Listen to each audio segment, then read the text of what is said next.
कल तक हम लोग पढ़ चुके थे ऊर्ध्वपातन क्या है। आज हम लोग पढ़ेंगे विसरण यानी डिफ्यूजन। विसरण वह प्रक्रिया है जिसमें किसी द्रव्य के कण किसी अन्य द्रव्य में प्रवेश करते हैं। सामान्यतः कोई ठोस पदार्थ किसी दूसरे ठोस पदार्थ में विसरित नहीं होता है, क्योंकि ठोस पदार्थ के कणों का गमन एक स्थान से दूसरे स्थान में नहीं होता है। फिर भी कुछ दृष्टांत ऐसे हैं जहां एक ठोस पदार्थ का विसरण दूसरे ठोस पदार्थ में होता है।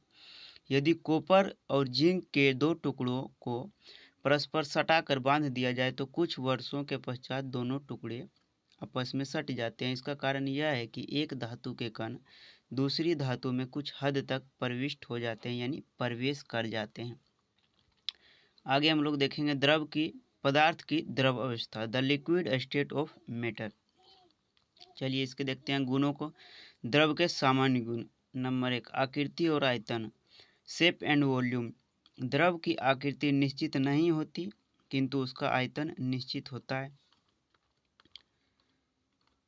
आगे देखते हैं नंबर 2 में दिया हुआ है घनत्व। द्रव का घनत्व, डेंसिटी। द्रव का घनत्व उसके ठोस रूप के घनत्व से कम होता है।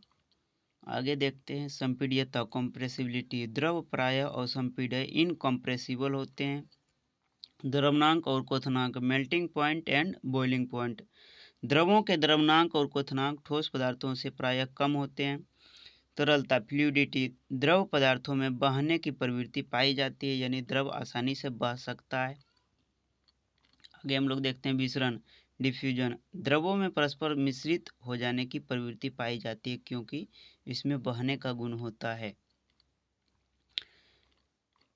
आगे हम लोग देखते हैं ठोस के कणों के विसरण का वेग उच्च ताप पर बढ़ जाता है। इसके आगे चलिए, इसके आगे हम लोग देखते हैं 7 नंबर में क्या है।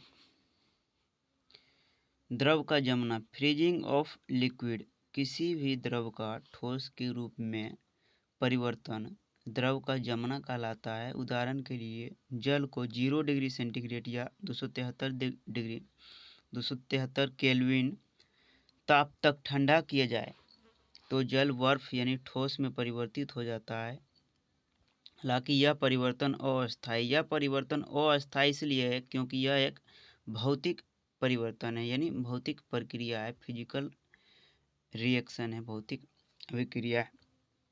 इसके आगे देखते हैं वाष्पन, इवेपोरेशन।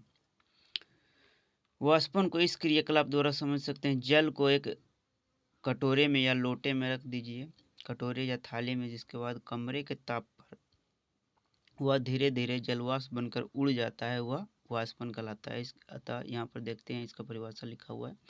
किसी द्रव का कमरे के ताप या द्रव के क्वथनांक के नीचे के तापों पर वाष्प बनकर धीरे धीरे वायुमंडल में जाने की प्रक्रिया वाष्पन कहलाती है। आगे हम लोग देखते हैं वाष्पन की व्याख्या यहाँ पर किया हुआ है। वाष्प को प्रभावित करने वाले कारक, द्रव की प्रकृति, द्रव का ताप, द्रव का पृष्ठीय क्षेत्रफल, वायु का वेग, ये सब देख लिया। आगे देखते हैं आर्द्रता। वायु में उपस्थित जलवाष्प की मात्रा आर्द्रता कहलाती है। आर्द्रता, वाष्पन के वेग पर वायुमंडल की आर्द्रता का काफ़ी प्रभाव पड़ता है।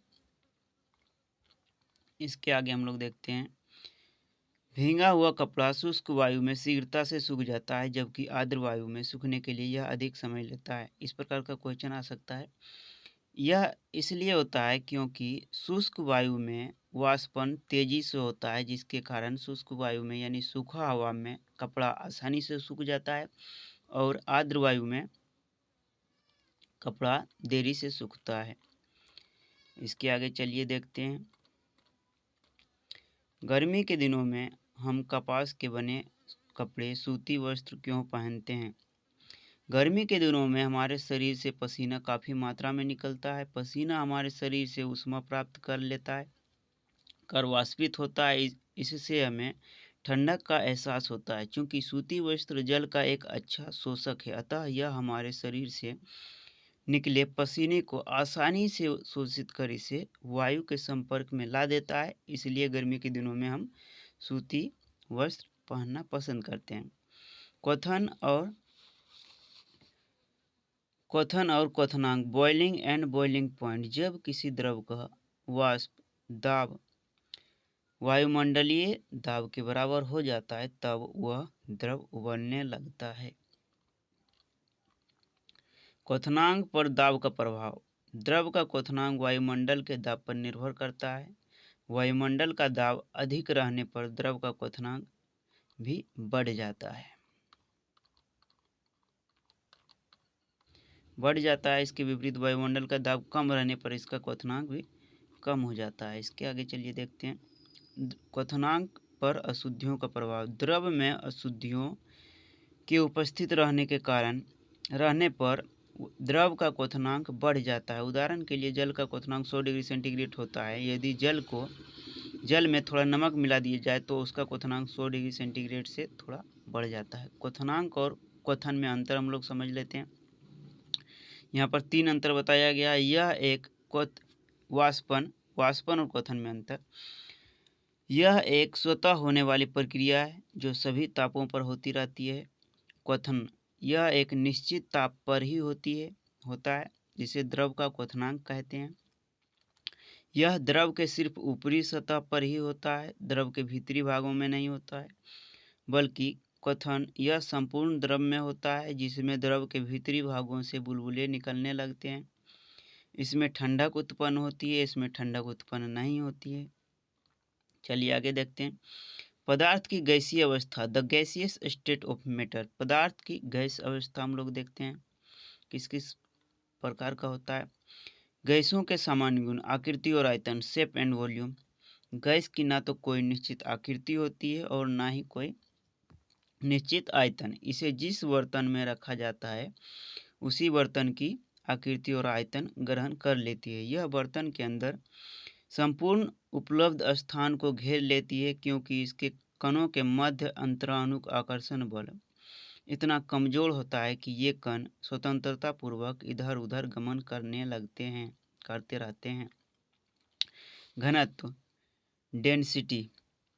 ठोस एवं द्रवों की तुलना में गैसों के घनत्व निम्न होते हैं। द्रवनांक और क्वथनांक, melting point and boiling point. सामान्य वायुमंडलीय दाब पर किसी गैस के द्रवनांक और क्वथनांक कमरे के ताप से कम होते हैं।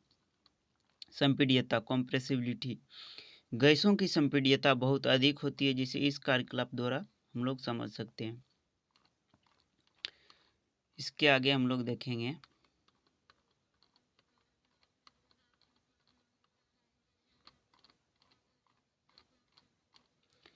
ऊष्मा और ठंड का प्रभाव, effect of heating and cooling. गर्म या ठंडा करने पर गैस को क्रमशः प्रसारित या संकुचित, एक्सपेंड और कंप्रेस्ड किया जा सकता है। गैसों का विसरण, डिफ्यूजन ऑफ गैसेस। आप जानते हैं कि गैस के कण तीव्र गति से गमन करते हैं और गैसीय कणों के बीच अंतरानुक स्थान बहुत अधिक होता है। इसी विशेषता के कारण गैस के कण किसी दूसरी गैस में आसानी से प्रवेश हो जाते हैं, अर्थात गैसें स्वतः एक दूसरे से सम्मिश्रित हो जाती है। यह प्रक्रिया गैसों के घनत्व पर निर्भर नहीं करती है। इस प्रक्रिया को गैसों का विसरण, डिफ्यूजन ऑफ गैसेस कहते हैं। यहाँ पर गैसों के विसरण की प्रक्रिया को दिखाया गया, आप लोग देख सकते हैं। घनत्व में अंतर रहते हुए भी गैसों के परस्पर मिश्रित हो जाने की स्वाभाविक प्रक्रिया को गैसों का विसरण कहते हैं। इसके आगे हम लोग देखते हैं क्या है 7 नंबर में। इसके आगे गैसों का संघनन, कंडेंसेशन ऑफ गैसेस। पदार्थ के गैसीय रूप का द्रव रूप में परिवर्तन गैस का संघनन कहलाता है। इसका सबसे अच्छा उदाहरण हम लोग बादल को देख लेते हैं। गैस यानी कि वाष्प जो है संघनित होकर धीरे धीरे पूरा ज़्यादा संघनित होकर के बूंद में बदल जाता है और वह वर्षा होती है यह एक गैस के संघनन का उदाहरण है। गैस पर दाब बढ़ाकर या उसका ताप कम करके उसका संघनन किया जा सकता है। गैस पर दाब बढ़ाने पर गैस के कण परस्पर काफ़ी निकट आ जाते हैं, जिससे अंतराणु का स्थान घट जाता है। ऐसा होने से गैस कणों के बीच अंतराण्विक आकर्षण बल काफ़ी बढ़ जाता है, जिससे गैस द्रव रूप में परिवर्तित हो जाते हैं। क्रांतिक ताप, क्रिटिकल टेम्परेचर भी देख लेते हैं क्या है। किंतु गैस के संघनन में दाब की अपेक्षा ताप का स्थान महत्वपूर्ण, क्योंकि गैस के निश्चित ताप पर होता है।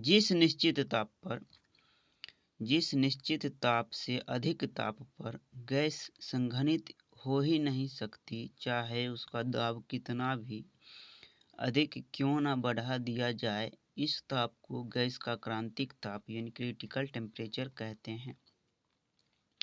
जलवाष्प का संघनन निम्न ताप वाली ठंडी सतह पर होता है। इसे निम्नांकित कार्यकलाप द्वारा आसानी से समझाया जा सकता है। इस कार्यकलाप द्वारा जलवाष्प का संघनन इसमें दिखाया गया, जो कि आप देख सकते हैं गिलास में बर्फ को डाल दिया गया और बाहर इसका संघनन वाष्प का हो रहा है।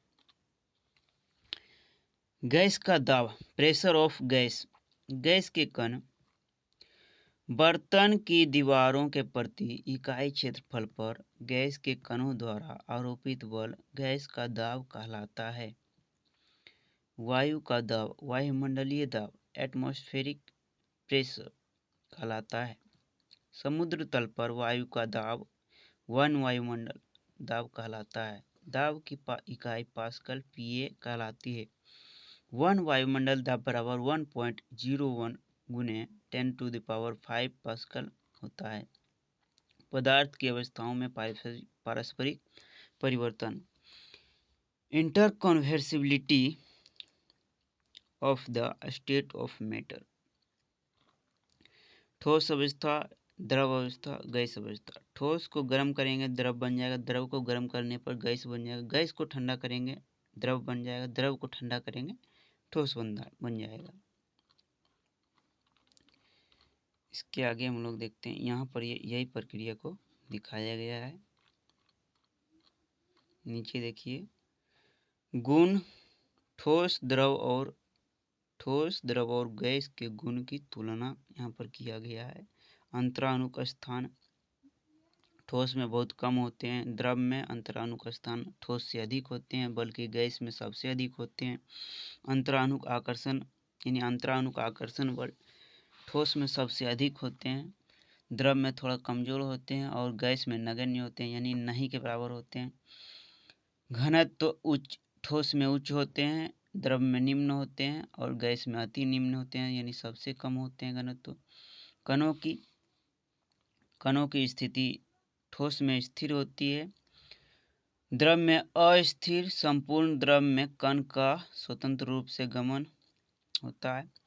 इसमें गैस में अस्थिर, संपूर्ण उपलब्ध स्थान में स्वतंत्रता पूर्वक गमन करता है इसका कण।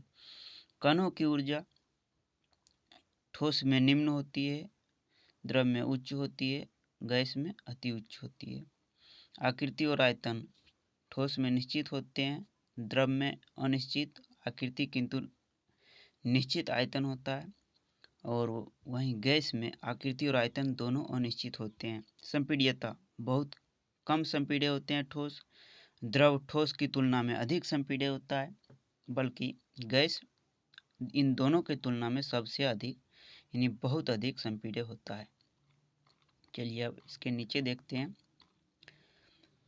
वायुमंडलीय दाब पर वह ताप जिस पर कोई ठोस पदार्थ द्रव अवस्था में परिवर्तित होना प्रारंभ करता है, उसे हम उस ठोस पदार्थ का द्रवनांक यानी मेल्टिंग पॉइंट कहते हैं। द्रवण की गुप्त ऊष्मा, लेटेंट हीट ऑफ फ्यूजन। वायुमंडलीय दाब पर किसी ठोस पदार्थ के 1 kg को उसके द्रवनांक पर द्रव अवस्था में परिवर्तित करने के लिए आवश्यक ऊष्मा को उस ठोस पदार्थ के द्रवण की गुप्त ऊष्मा कहते हैं। द्रव का क्वथनांक चलिए आगे देखते हैं। वायुमंडलीय दाब पर किसी द्रव के 1 kg को उसके क्वथनांक पर ताप में बिना परिवर्तन लाए द्रव अवस्था से गैसीय अवस्था में परिवर्तित करने के लिए आवश्यक ऊष्मा को उस द्रव के वाष्पन की गुप्त ऊष्मा कहते हैं। उबलते हुए जल की तुलना में उसका भाप शरीर से अधिक जलन पैदा करता है। वह प्रक्रिया जिसमें कोई पदार्थ गैस की अवस्था से द्रव की अवस्था में परिवर्तित होता है संघनन या द्रवीकरण कहलाती है। वह ताप जिस पर कोई पदार्थ द्रव की अवस्था से ठोस की अवस्था में परिवर्तित होता है द्रव का हिमांक फ्रीजिंग पॉइंट कहलाता है और यह प्रक्रिया द्रव का जमना फ्रीजिंग कहलाती है। ठोस, द्रव और गैस के कणों का गमन movement of the particles of solid, liquid and gas। Celsius और केल्विन में संबंध, relation between Celsius and kelvin. 0 degree Celsius बराबर 273 केल्विन होता है। ये आप लोग याद कर लीजिएगा, ये बहुत ही जरूरी, आगे चल कर के भी यह आपको काम में आने वाला है। चलिए आगे देखते हैं। पदार्थ की अवस्था। आज के वैज्ञानिकों ने पदार्थ की एक नई अवस्था का आविष्कार किया है जिसे प्लाज्मा स्टेट कहते हैं। प्लाज्मा अवस्था अब तक ज्ञात पदार्थों की 3 अवस्थाओं ठोस, द्रव एवं गैसीय में से किसी के साथ भी समानता नहीं रखती है, इसलिए इसे पदार्थ की चतुर्थ अवस्था, 4th स्टेट ऑफ मैटर कहते हैं। यानी पदार्थ की चतुर्थ अवस्था पदार्थ की प्लाज्मा अवस्था कहलाती है। इसके आगे है पदार्थ की पंचम अवस्था। पदार्थ की पंचम अवस्था बोस-आइंस्टाइन कंडेंसेट अवस्था कहलाती है। इतना याद रखिए काफ़ी। इसके बाद हम लोग याद करेंगे स्मरणीय, इसे तो स्मरण कर ही लेना है पूरा पूरा। तो चलिए देखते हैं। कोई भी चीज जो स्थान घेरे, जिसमें द्रव्यमान हो और जो अवरोध उत्पन्न करे पदार्थ कहलाती है। पदार्थ का वह शुद्ध रूप जिसकी एक निश्चित संरचना हो एवं जिसके स्पष्ट गुण हो द्रव कहलाता है। पदार्थ 3 अवस्थाओं में पाया जाता है, ठोस, द्रव एवं गैसीय। पदार्थ के कणों के मध्य स्थित बल अंतराअणुक आकर्षण बल कहलाता है। पदार्थ के कणों के मध्य स्थित स्थान अंतराअणुक स्थान कहलाता है। ठोस पदार्थ की आकृति और उसके आयतन निश्चित होते हैं। द्रव पदार्थ की आकृति निश्चित नहीं होती किंतु उसका आयतन निश्चित होता है। गैसीय पदार्थ की आकृति और आयतन दोनों अनिश्चित होते हैं। ठोस पदार्थ असंपीड्य होते हैं। द्रव पदार्थ भी लगभग असंपीड्य होते हैं। गैसीय पदार्थ संपीड्य होते हैं। किसी ठोस पदार्थ का बिना द्रव की अवस्था में गए सीधे वाष्प में परिवर्तन ऊर्ध्वपातन कहलाता है। ऊर्ध्वपातन का सबसे शॉर्टकट डेफिनेशन जो है, परिभाषा यहाँ पर लिखा हुआ है, ये तो लोग कंठस्थ कर लीजिएगा। इसके आगे, ठंडा करने पर किसी द्रव का ठोस रूप में परिवर्तन उसका जमना कहलाता है और जिस ताप पर द्रव ठोस रूप में परिवर्तित होता है द्रव का हिमांक कहलाता है। किसी द्रव का उसके क्वथनांक के नीचे के ताप पर वाष्प में परिवर्तन वाष्पन कहलाता है। इस प्रक्रिया में द्रव की सतह वाले कण उड़कर वायुमंडल में चले जाते हैं। जब किसी द्रव का वाष्प दाब वायुमंडलीय दाब के बराबर हो जाता है तब द्रव उबलने लगता है। जिस ताप पर द्रव उबलना प्रारंभ करता है वह द्रव का क्वथनांक कहलाता है। क्वथनांक पर द्रव का ताप तब तक स्थिर रहता है जब तक कि संपूर्ण द्रव वाष्प में परिवर्तित नहीं हो जाता है। जिस ताप पर कोई ठोस पदार्थ पिघलकर द्रव के रूप में परिवर्तित होता है वह ताप उसका द्रवनांक कहलाता है। किसी गैस या किसी गैस या वाष्प का द्रव के रूप में परिवर्तन संघनन कहलाता है। पदार्थ के कण अनवरत गतिमान रहते हैं। ताप में वृद्धि होने पर पदार्थ के कण अधिक तेजी से गमन करने लगते हैं। घनत्वों में अंतर होते हुए भी गैसों के परस्पर मिश्रित हो जाने की प्रक्रिया को गैसों का विसरण कहते हैं। गैस के कणों द्वारा बर्तन की दीवारों के प्रति इकाई क्षेत्रफल पर आरोपित बल गैस का दाब कहलाता है। समुद्र तल पर वायु का दाब वायुमंडलीय दाब कहलाता है। दाब की इकाई पास्कल पीए होती है। द्रवणांक पर किसी पदार्थ के ठोस अवस्था से द्रव अवस्था में परिवर्तन होने पर जितनी ऊष्मा अवशोषित होती है उसे द्रवण की गुप्त ऊष्मा कहते हैं। क्वथनांक पर किसी द्रव के गैस में परिवर्तित होने पर जितनी ऊष्मा का अवशोषण होता है उसे वाष्पन की गुप्त ऊष्मा कहते हैं।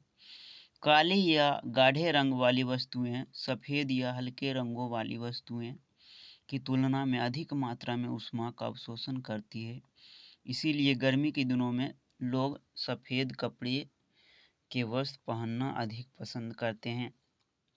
पदार्थ की चतुर्थ अवस्था प्लाज्मा अवस्था कहलाती है और पदार्थ की पंचम अवस्था बोस-आइंस्टाइन कंडेंसेट कहलाती है। आज तक हम लोग इतना ही देखेंगे। कल हम लोग ऑब्जेक्टिव प्रश्न और अति लघु उत्तरीय प्रश्न करेंगे, जिसके बाद दीर्घ उत्तरीय प्रश्न को भी किया जाएगा। तब तक के लिए इतना ही रहने देते हैं।